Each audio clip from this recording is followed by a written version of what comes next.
Venha conhecer o Box 21, um ambiente aconchegante onde o melhor da gastronomia espera por você. Saboreie o delicioso filé à parmegiana e o sanduíche aberto Box 21. Conheça a bacalhoada, uma das tantas atrações do Box 21. Filés, peixes, vinhos, petiscos e, é claro, um chopp bem gelado. Ah, e tem sobremesas caseiras também. A melhor opção para o seu happy hour. Traga seus amigos. Venha com sua família. Box 21, Rua Carlos von Koselitz 304 em Porto Alegre. Reservas pelo telefone 51 33 25 51 21.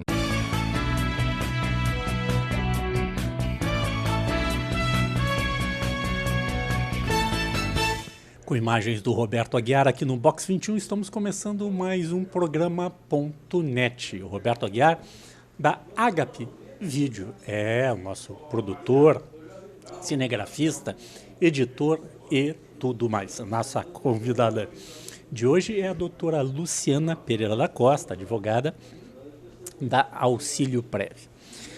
Doutora, já começando a nossa conversa, porque hoje não podemos falar de futebol, né? Sagangô? Não, nosso assunto não é futebol. Não vem ao caso, não. Não vem ao caso, é o sobe e desce. Deixa assim, mas vamos lá.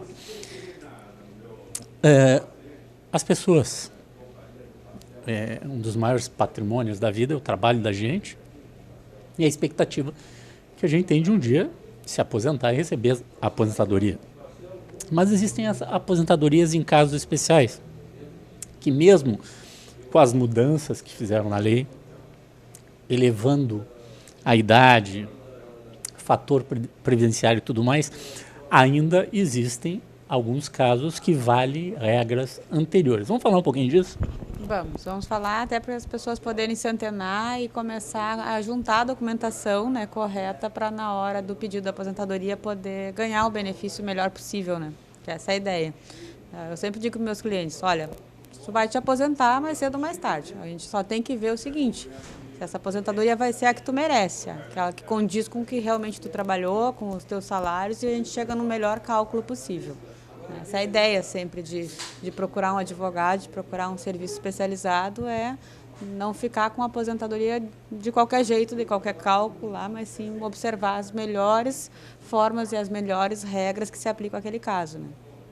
Bom, na regra geral, hoje, com que idade e quanto tempo de serviço as pessoas se aposentam? Homem e mulher. Regra geral, tempo de contribuição, 35 anos de serviço para homem, 30 para mulher, sem limite de idade. A idade daí não interfere, vai interferir no cálculo por causa do fator previdenciário, que daí leva em conta o tempo de contribuição, a idade e a expectativa de sobrevida, que o IBGE todo ano aumenta, né? Cada vez diminui, então, e aí o que a gente tem a receber. Isso, e aí diminui o cálculo da aposentadoria, com certeza. Então 30 anos para mulher, 35 para homem, a idade mínima hoje? Normalmente se aposentam lá pelos 53, 55, mas isso não é a idade mínima.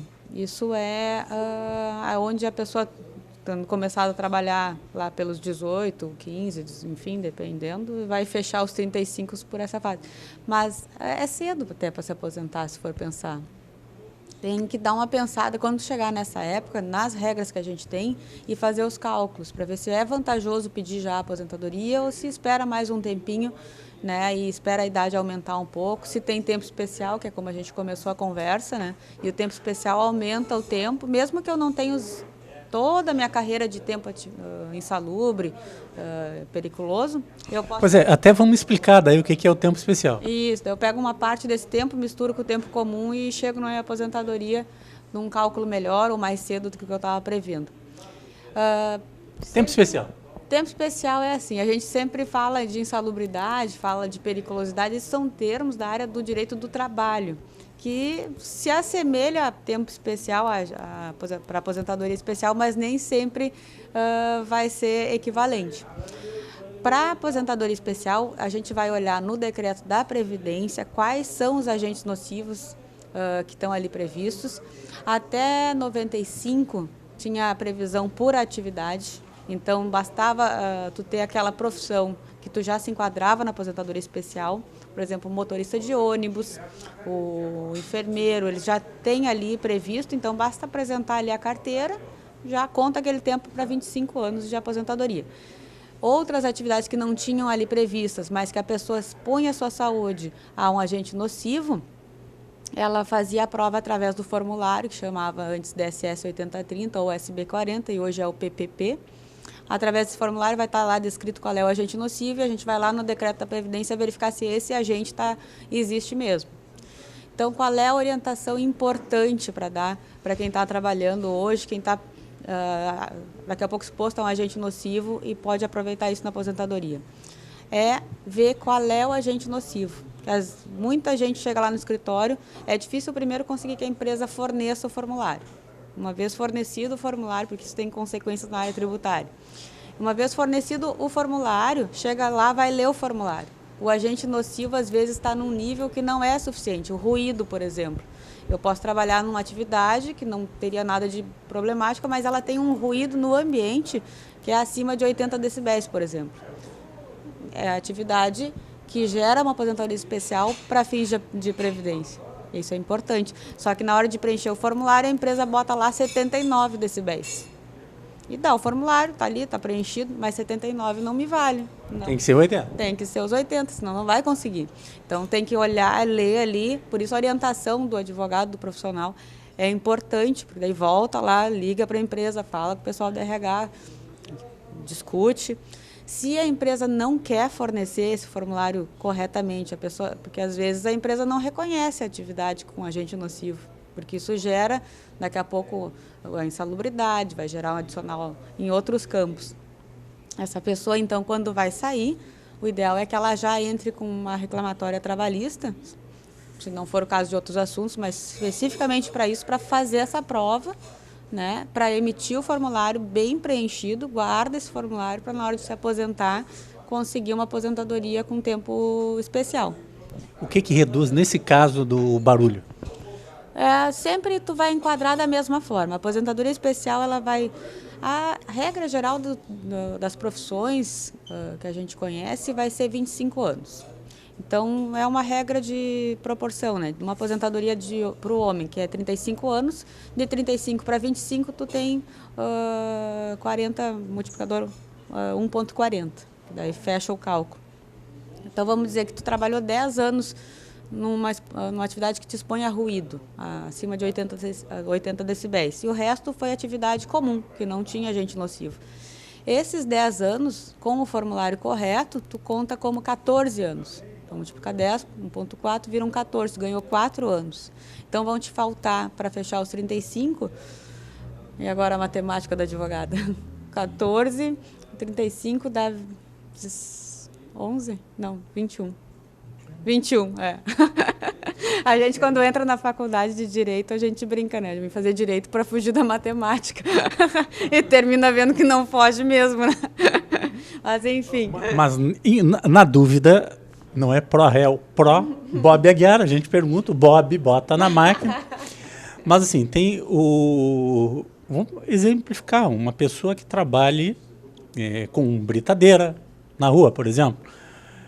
Na indústria, onde faça muito barulho, ou até mesmo numa casa noturna que tenha música ao vivo e música mecânica. Também, isso também. Às vezes a gente não percebe, mas a atividade... Mas eu estou escutando música, mas está acima de 80 decibéis. Sim, lá dentro está. Quando a gente vai para se divertir é uma coisa, mas quem trabalha lá todos os dias, todo o horário, é outra coisa, né? Já é bem prejudicial à saúde. Tanto que se tu ficar muito tempo num ambiente desses, tu volta para casa, parece que tem um zunido dentro da cabeça. Imagina quem trabalha lá, então, né? Como é nocivo. E não só ruído também. A gente vai falar ali em pessoas que mexem com graxa, pessoas que mexem com frentistas, por exemplo, que estão ali expostos àqueles vapores, os gases dos combustíveis. Enfim, tem... Tinta, solvente. Tinta, solventes. Quando a gente fala do pintor, aquele pintor a pistola, porque daí fica suspenso no ar as partículas, esse tem direito. Já o pintor que usa o pincel, esse já não vai enquadrar como especial, tem essas diferenças, né, de cada atividade. É importante prestar atenção e se informar, porque tudo tem um motivo, né? Tem um cliente nosso que trabalhava na Panambra pintando automóveis. Aí foi feita uma perícia lá, foi constatado que aquelas partículas lá têm toda uma consequência no organismo, né? E a gente, não só na inalação, como também pela pele, a gente absorve. Isso foi constatado e está lá a aposentadoria dele. O ruído é interessante porque daí vamos falar do EPI. Ah, mas eu uso o EPI e protege o ruído e minimiza. Não interfere. O uso de EPI, o equipamento de proteção individual, não vai interferir no meu direito a uma aposentadoria especial, a contagem desse tempo como especial. Porque o EPI é só para minimizar na área trabalhista. O ruído, por exemplo, tem estudos que mostram que a vibração do ruído entra pelo corpo todo, nas articulações da gente. Então, não adianta eu botar aqui um protetor auricular que o resto do corpo está sofrendo ainda com aquele agente nocivo, né? Então, é bem mais complexo do que a gente pensa. São provas muito técnicas, né? Então, é importante ter esse cuidado de procurar sempre um profissional, um engenheiro que vai nos auxiliar lá no escritório. A gente tem um engenheiro, o doutor Eduardo, porque eu sou advogada, né? Caso assim... Conta com ele também. Eu escrevo para não, isso aí tem essa exposição, tem isso, tem aquilo, tem aquele outro, já me dá toda a lista, né? Vamos atrás da prova, vamos construir a prova e vamos ganhar essa aposentadoria para essa pessoa. Doutora, nós estamos falando de pessoas que trabalham diretamente, mas vamos pegar uma empresa que tem um ambiente de trabalho, o escritório do lado da indústria. É muito comum ainda. A maioria das empresas já separaram. Onde tem a indústria, as máquinas que fazem o barulho, plac, plac, plac, estão batendo lá, fica um determinado trabalhador. Já o pessoal de escritório, informática, outras áreas, fica num prédio separado justamente por causa disso. No caso das pessoas que trabalham juntos, estão ao lado. Nesse caso vai ter provavelmente o ruído, vai estar afetando. Às vezes até algum tipo de poeira que faz mal à saúde, algum tipo de gás também pode chegar lá nesse escritório. Tudo isso vai depender da perícia. Provavelmente essa empresa vai dizer que essa atividade do escritório não tem direito a ganhar o adicional, enfim. Não vai querer emitir o formulário de atividade especial, ou se emitir vai dizer que não tem nada, né? E aí isso vai ter que ser feita uma prova técnica, ou no processo de aposentadoria, ou num processo na Justiça do Trabalho. Aí vai depender de cada caso, de como é a situação de cada cliente, mas vai ter que fazer essa prova na justiça, provavelmente. Falamos de questões relacionadas à insalubridade, agentes tóxicos, falamos de barulho, mais o quê? Agentes biológicos, esquecemos de falar nos agentes biológicos. Aí pega todo o pessoal que trabalha na área de hospitais, pessoal que trabalha com... Até a cozinha também tem a exposição a calor. Teve um cliente nosso que era cozinheiro. A empresa deu um formulário que indicava que não tinha quase nada de nocivo, o calor era quase nada, tudo era normal. Tudo era quase nada. Tudo ótimo, né? 5 estrelas o trabalho. A gente foi lá, conseguiu a perícia. Na perícia ficou constatado que aquele nível de calor de uma cozinha de hotel, que é o caso do cliente, chegava a um nível de calor que era para o ser humano nocivo à saúde. E aí ficou constatado que ele tinha direito ao tempo especial ali daquele período. Então, atividade em hospital também. Enfermeiros, nem só enfermeiros, teve um outro caso de uma pessoa que trabalhava com a limpeza, camareira em área hospitalar. Não queriam dar o formulário para ela, a gente juntou lá todos os rótulos que ela usava no dia a dia de trabalho, e esses rótulos depois fizeram início de prova para o juiz deferir a prova técnica e a gente ganhar a insalubridade na Justiça do Trabalho e o tempo especial na Previdenciária. Bom, nós vamos a um rápido intervalo e já voltamos. Esse é o Ponto.net.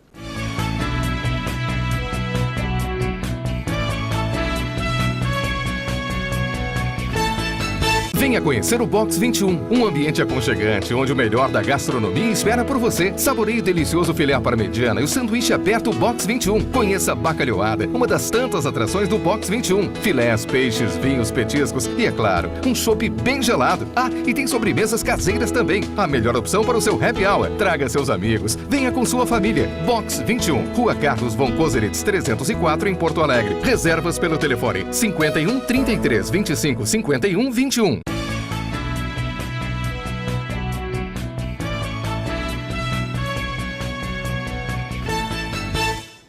Voltamos aqui no Box 21, na Carlos von Koselitz, número 304, com o programa Ponto.net, com as imagens da Agape Vídeo, que é do Bob Aguiar, o maior apreciador do sanduíche aberto a Box 21. Este sim, esse ele come de 2, né? Ele come 2 sanduíches inteiros, travessas, e esse ele não leva para baixinho. Os pastéis ele leva, mas o sanduíche ele não leva. Aqui no Box 21, lembrando que aos sábados, ao meio-dia, feijoada especialíssima, preparada pela equipe do Fernando Soares Brandão. Feijoada que vale a pena conferir. Estamos conversando com a doutora Luciana Pereira da Costa, da Auxílio Prev. Doutora, falamos algumas questões no primeiro bloco, envolvendo aposentadorias especiais e tempos que se ganha tendo o cuidado de guardar a documentação. E como é que fica a questão? É muito comum o trabalhador rural vir para a cidade. É muito comum. Somente agora, o êxodo rural, cada vez maior, né? Mas tu trabalhava lá desde 8, 9, 10 anos de idade, na tua própria família, não é nem numa propriedade de terceiro. Trabalhava com a família, com os irmãos, e alguns vêm para a cidade, outros ficam lá.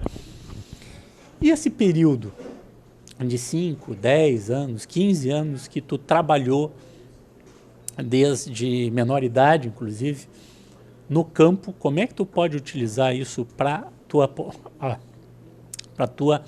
aposentadoria? Sim. O trabalho do agricultor em regime de economia familiar, é como a gente chama, quando trabalha e vive da produção da agricultura, ele vai contar a partir dos 12 anos de idade, enquanto a pessoa esteve vinculada com o campo. A documentação é a nossa maior dificuldade com esse pessoal aí, porque não tem cultura de guardar documentos, né? Mas vão juntar documentos como bloco de produtor, vão na cooperativa, no sindicato, onde o pai, a mãe, o tio, o filho, o irmão mais velho tinha lá uma ficha, lá ele declara toda a família, né, um documento lá da época, certidões de nascimento, de casamento, de batismo, onde consta ali que é agricultor, né, pode ser em nome de familiar, que seja daquele núcleo familiar, título de eleitor, os mais antigos indicava a profissão, aquele certificado de alistamento militar também no verso consta ali que é agricultor. Então são documentos que a pessoa tinha na época, que a gente pode identificar que a pessoa se declarou como agricultor há anos atrás, então dificilmente aquilo ali é uma prova que vai estar sendo feita para pensar em aposentadoria, aquilo lá era a realidade. As mulheres, agora me lembrando, né, as mulheres tinham uma dificuldade, porque quase sempre acontecia delas terem vergonha de dizerem que eram agricultores, botavam como dolar ou dona de casa, ou até doméstica, quando na verdade eram agricultores. Isso, depois de muito discutir na justiça, a jurisprudência começa a entender, né, também que mesmo que esteja ali identificado como doméstica, como parecendo que tivesse essa atividade, na verdade se tratava de uma agricultora, né, que na hora de falar ele terminava dizendo de outra forma o nome. Só que tem que ter um contexto da história também, do local também, para a gente poder ver o tipo de prova que a gente consegue. O agricultor vai contar esse tempo numa aposentadoria por tempo de contribuição, esse tempo entra como tempo trabalhado normal, soma junto para fechar os 30 aos 35 anos de tempo. E qual é o tempo do agricultor? Que muda, né? É menos 5 anos, é isso? Idade? Quando a gente estiver falando daquele agricultor que não saiu do campo, que continuou na agricultura, e aí chegou ali aos seus 55 anos se mulher e 60 anos se homem, esse vai ter direito a uma aposentadoria por idade como agricultor, né? E vai ganhar um salário mínimo para aquele que trabalhou em regime de economia familiar, né? O que a gente também é importante lembrar no regime de economia familiar? E se por acaso dentro dessa família um desses componentes tem uma renda, né? Isso pode interferir ou não na concessão da aposentadoria para o restante do grupo familiar. Vai depender do valor da renda, do quanto essa renda interfere na renda da família, se a família realmente... A agricultura tem que ser preponderante para a gente caracterizar como economia familiar. Se a renda da atividade urbana era a que sustentava a casa, aí já descaracteriza como agricultor para esse fim. Aí já teria que ter contribuição com o carnê de contribuinte individual. O segurado especial também pode ter direito, continuando sendo até hoje, pode ter direito a benefício por doença, às vezes as pessoas não sabem, acho que não tem porque não contribui, mas só o fato de ser agricultores e a gente ter as provas de que também gera direito a benefício por doença.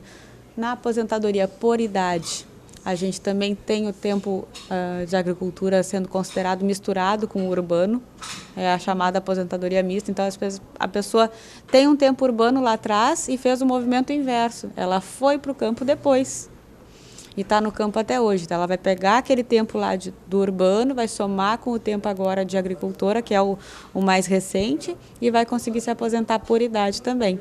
Então, tem várias formas de pegar o tempo rural e considerar isso numa aposentadoria. Então, é interessante a gente juntar as provas, né, guardar e conversar com alguém que trabalha nessa área, porque sempre tem um jeito, eu brinco assim, sempre tem uma forma, né, de enquadrar aquele período da agricultura para a gente aproveitar numa aposentadoria. Doutor Luciano, uma coisa que é muito comum, o jovem trabalha lá, a senhora disse, dos 12 aos 20 ele está lá com a família lá no campo, depois dos 20 anos ele tem para a cidade. Vamos pegar dos 12 aos 22, são 10 anos que ele junta com o tempo de serviço urbano que ele tiver, só que esses 10 anos tem um fator a mais, né? Não, não tem? Não, o tempo do agricultor é contado comum. Mesmo sem contribuição, né? Sem contribuição e conta comum. Ele não contribuiu, ele só trabalhou como agricultor, comprovou que era agricultor e isso vai valer para fins de aposentadoria.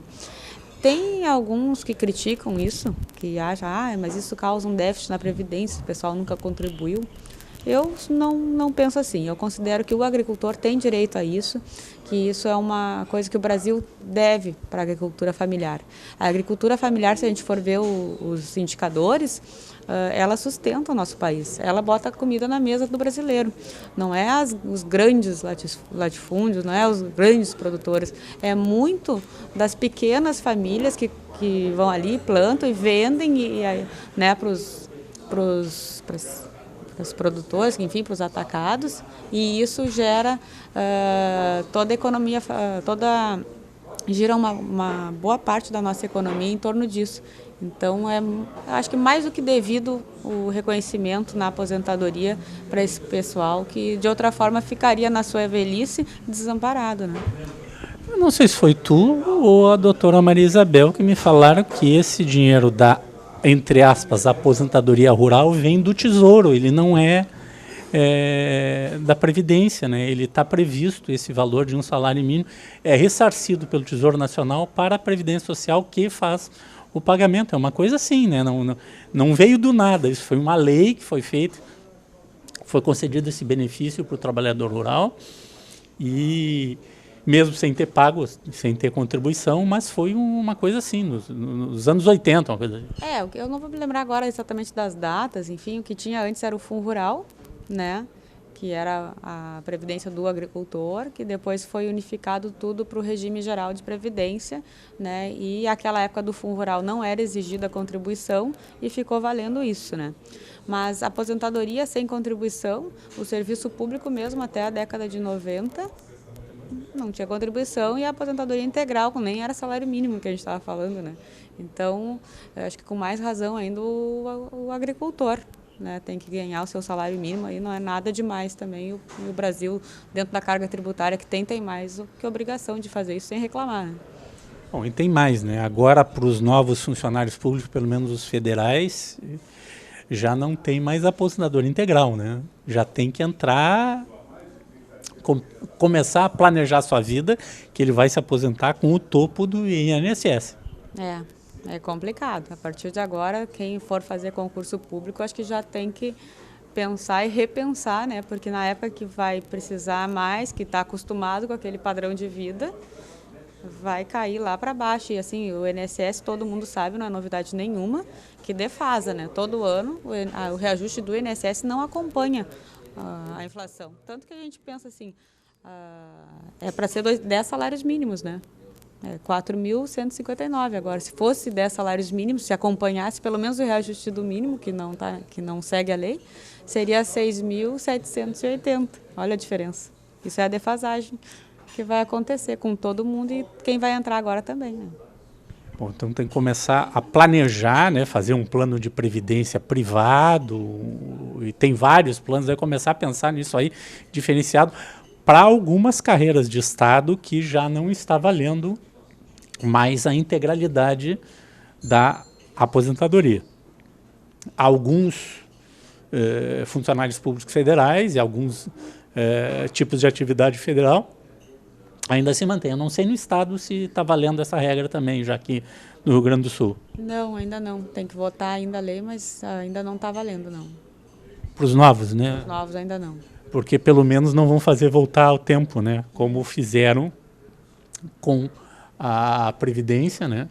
Em que não combinaram conosco que iam fazer um fator previdenciário tão que traz tantos malefícios para quem começou a trabalhar cedo, como eu comecei a trabalhar com 13 anos de idade, e vou ter que ficar não sei quanto tempo ainda contribuindo, porque eu posso ter o tempo de serviço, mas o fator previdenciário comete um crime, né? Esse sócio-governo tira mais um pedaço do que eu teria de aposentadoria. E às vezes tem casos, às vezes, que tira quase a metade da renda da pessoa. A gente chega a ficar pensando, que pena que dá, né? Mas tem situações que a pessoa não tem escolha, né? Porque o contexto de vida, daqui a pouco perdeu o emprego, daqui a pouco precisa daquela renda, né? E termina aceitando, né? Mas é de chorar. Quem quiser maiores informações pode entrar na internet www.auxilioprev.com.br ou ligar para o telefone. O 3217-7547. 3217-7547. Esse é o ponto.net.